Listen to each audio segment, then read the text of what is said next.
Вера Владимировна, пенсионерка из села Усть-Кулом, прислала такой вопрос.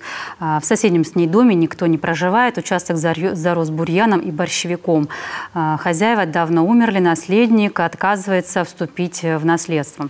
Борщевик Вера Владимировна периодически скашивает, следит за участком и спрашивает, каким образом можно оформить этот земельный участок на себя, если фактически он никому не нужен.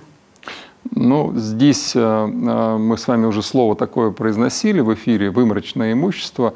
Здесь был собственник, несомненно, да, который вот умер, и в права никто не вступает, и, так скажем, в таком подвешенном состоянии находится. Здесь, конечно же, опять вот эта формулировка «выморочное имущество» вступает в силу. Только муниципальное образование имеет право получить это имущество в собственность как выморочное. Да.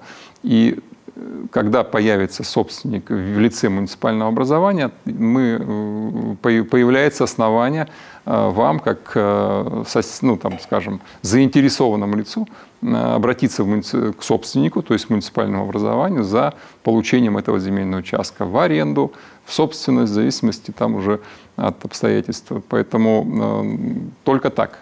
Пока не будет собственника, в администрацию муниципалитета. Да. Пока не будет собственника, решения не будет, должен быть собственник.